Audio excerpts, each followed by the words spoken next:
आज के सेशन में हम प्रीवियस ईयर का जो यूनिवर्सिटी का पेपर था वो उसका सॉल्यूशन देखने वाले हैं। सबसे पहले मैं फाइनेंशियल अकाउंट्स को ले रही हूँ।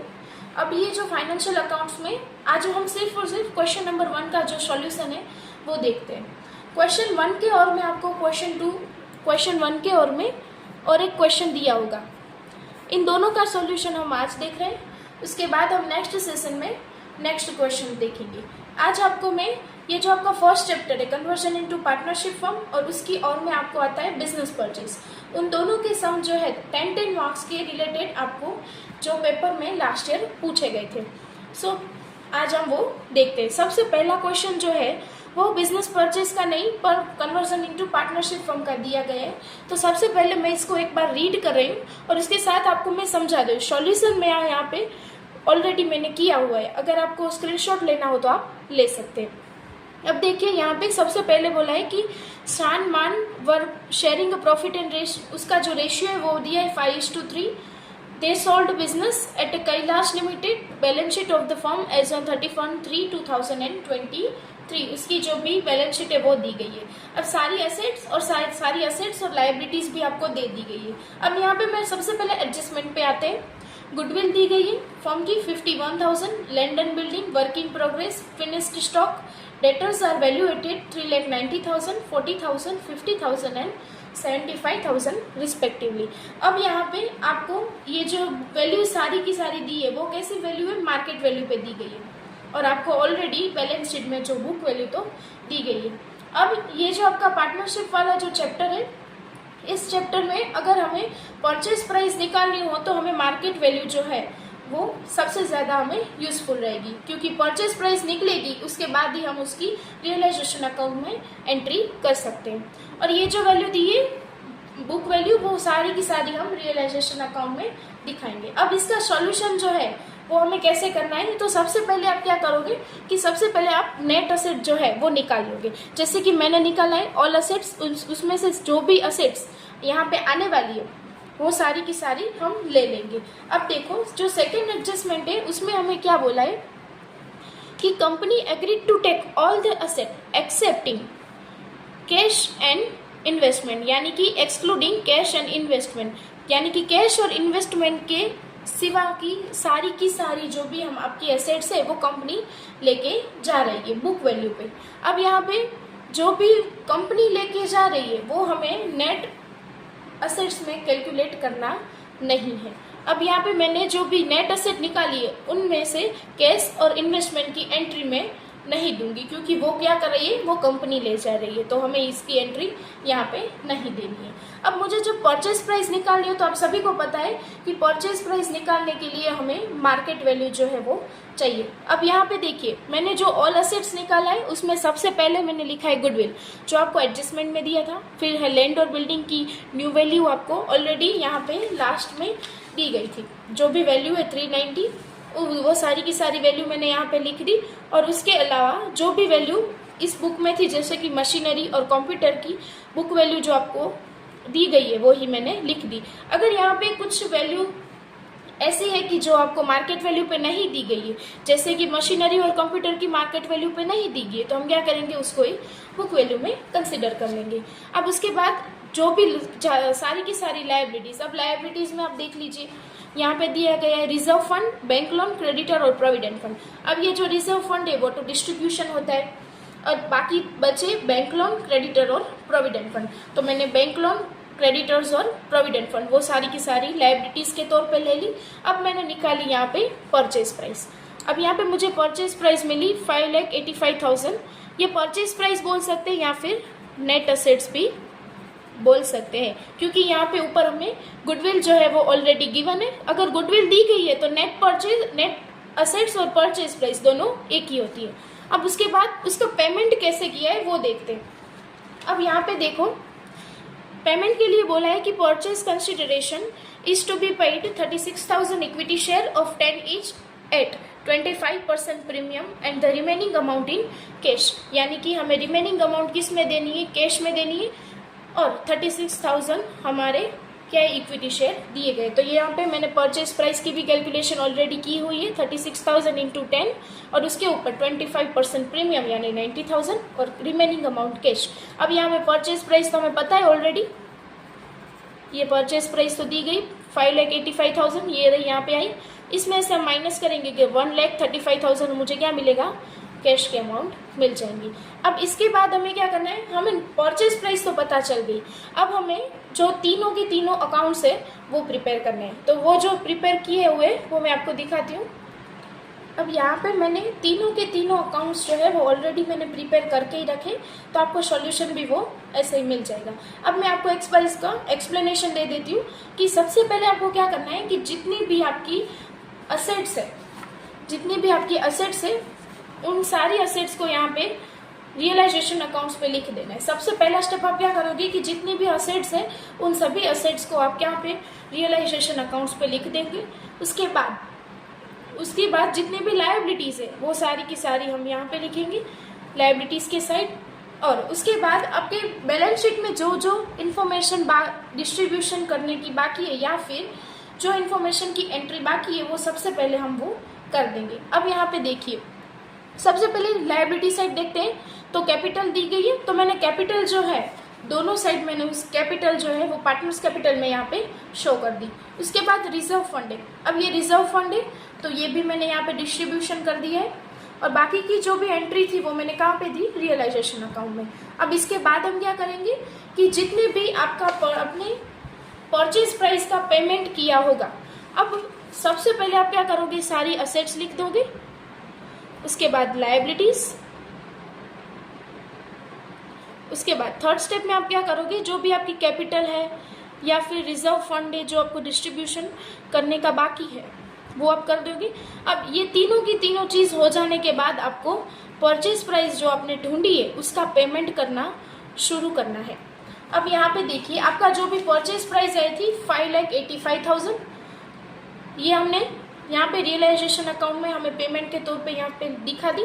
अब इसके बाद ये जो 5,85,000 की जो भी हम क्रॉस में एंट्री डालते हैं वो कहाँ पे आएगी, यहाँ पे इक्विटी शेयर में जो जितने भी आपके पैसे थे वो मैंने यहाँ पे पार्टनर्स के बीच में डिस्ट्रीब्यूशन कर दिए और यहाँ पे आपको पार्टनर्स का रेशियो जो है वो 5:3 दिया गया है। तो ये जो परचेज प्राइस का मैंने पेमेंट किया वो कौन से रेशियो में किया होगा, 5:3 में मैंने कर दिया है। अब आगे देखते हैं कि आगे आपको यहाँ पे लास्ट में डिसोल्यूशन एक्सपेंसेस दिए गए। ये जो डिसोल्यूशन एक्सपेंसेस है इसकी एंट्री आपको रियलाइजेशन अकाउंट में ही करनी है और वो बोला है कि firm sold investment by bearing a loss of ₹9,000, यानी कि आपके जितने भी इन्वेस्टमेंट थे उसमें से आपने 9,000 का लॉस लेके आपने अपने इन्वेस्टमेंट को बेच दिया है। अब यहाँ पे देखो, इन्वेस्टमेंट आपके थे 60,000 की, उसमें से आपको कुछ लॉस हुआ है। अब इन्वेस्टमेंट का जो भी लॉस हुआ होगा वो हम कहाँ पे शो करेंगे, यहाँ पे, यानी कि रियलाइजेशन अकाउंट के डेबिट साइड हम इन्वेस्टमेंट का लॉस दिखाएंगे। अब 60,000 के इन्वेस्टमेंट थे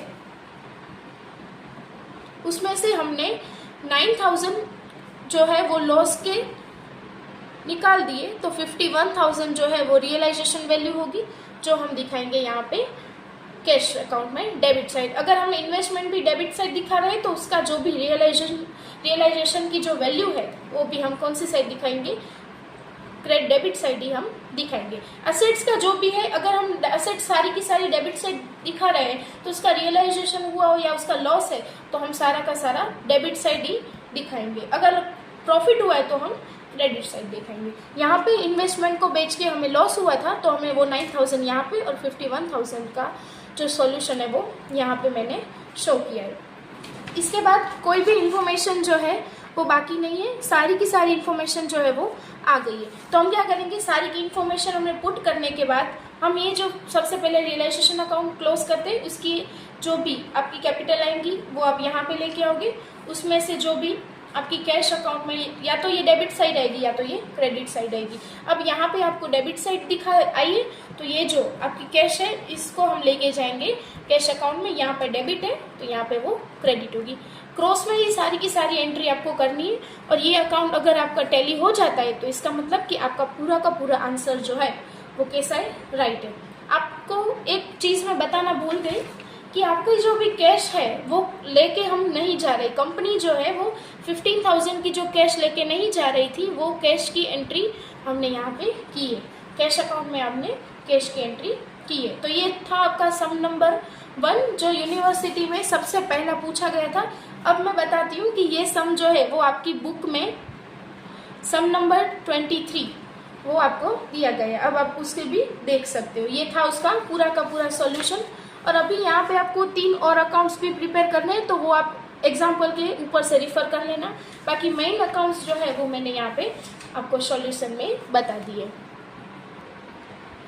तो अब आप देखिए, ये जो सम नंबर 1 के और में सम नंबर जो दूसरा दिया गया है, Shobha limited has taken over of the company business of मिस जिल brothers excepting the debtor and creditor worth ₹2 lakh and 1 lakh respectively. अब ये जो सम है ये बिजनेस परचेस का है, और ये जो पूरा का पूरा सम है वो डेटर और क्रेडिटर की कैलकुलेशन के अकॉर्डिंग दिया गया है। अब यहाँ पे बोला है कि कंपनी जो है उसको आपको 2% कमीशन देना है, और जो भी आपके क्रेडिटर्स जो है उसे कितना देना है डिस्काउंट, तो 50% जो है वो आपके डिस्काउंट के 50% कमीशन आपको देना है। उसके बाद है कि the company has collected 1,35,000 in cash as a bad debts, ₹10,000 and discount of 10% from the debtors whenever 80% the creditors has been paid off at 10% discount. अब इसकी जो कैलकुलेशन है वो मैंने यहाँ पे दिखाई है। अब आप यहाँ पे देखिए कि आपको डेटर्स जो है वो 2 लाख के दिए हैं, उसमें से आपको रिसीव्ड कितना हुआ 1,35,000, बाकी की 10,000 बेड डेब्ट्स, और लास्ट लाइन में आपको बोला है कि 10,000 जो है वो बेड डेब्ट्स रिटर्न आ रही है, यानी कि जो बेड डेब्ट्स रिटर्न आ रही है वो भी मैंने यहाँ पे दिखाई दी है। अब उसके बाद बाकी की रिमेनिंग अमाउंट में 40,000 है, वो क्या है बैलेंस की क्लोजिंग बैलेंस है, और 15,000 जो है वो डिस्काउंट है। अब ये दो अमाउंट कहाँ से है इसकी कैलकुलेशन देखिए।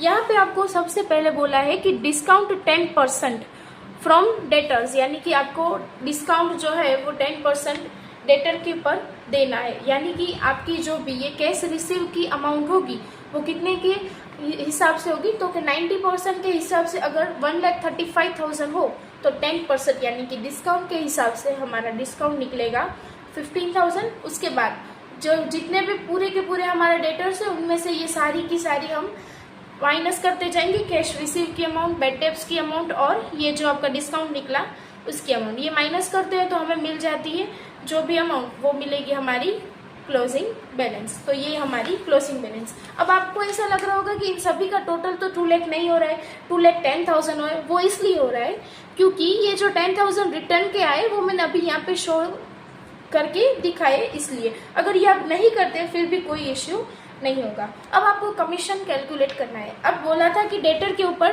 2% देना है और क्रेडिटर के ऊपर आपको 50% डिस्काउंट के देने हैं।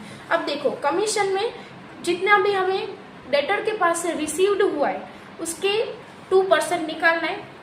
कैश रिसीव हुए हमारी 1,35,000 और 10,000 हमें बेड डेब्ट्स की अमाउंट जो रिटर्न है, ये अमाउंट खास आप ऐड करना अगर भूल गए तो आपका सम जो है वो रॉन्ग हो जाएगा। और ज़्यादातर ऐसे ही सम्स पूछे जाते हैं जिसमें जो बच्चे हैं वो थोड़े से कंफ्यूजन में आ जाए। अब यहाँ पे आएगा 1,45,000 उसके 2% यानी 2,900।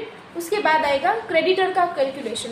अब क्रेडिटर्स के लिए बोला था कि 80% creditors has been paid off 10% discount, यानी 80% के जो क्रेडिटर्स है यानी 1 लाख के 80% 80,000 उसके 10% देकर हमने जो क्रेडिटर्स है उसको पेड ऑफ कर दिया, यानी कि 72,000 की अमाउंट जो है वो मैंने क्या कर दी होगी पेमेंट के तौर पे दे दी होगी। तो रिमेनिंग अमाउंट हमारी होगी क्लोजिंग बैलेंस की 20,000।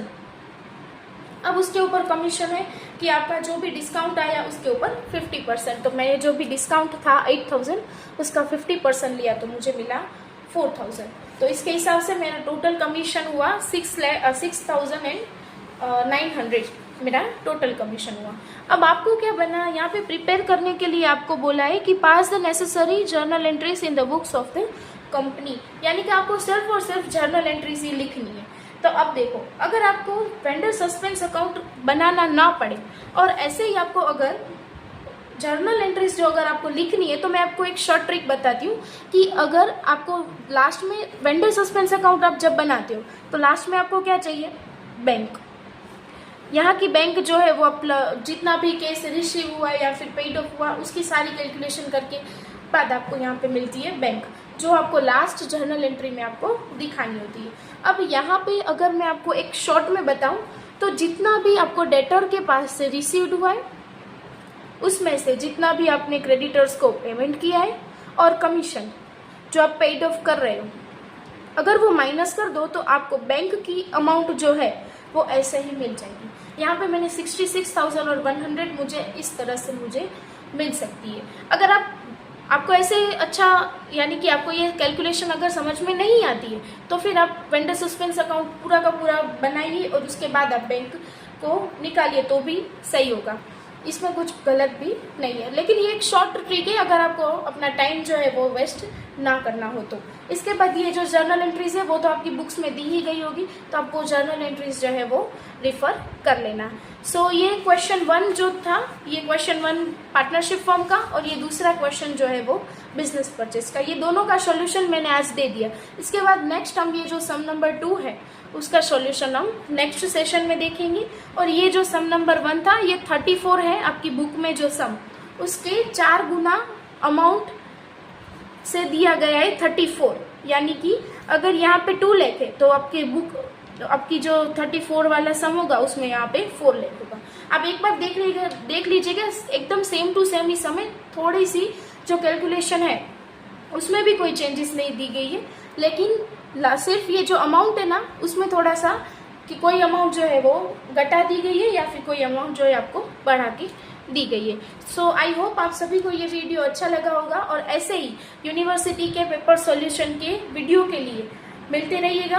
और ये चैनल को सब्सक्राइब करना ना भूलें, please like share and subscribe करना ना भूलें। Thank you.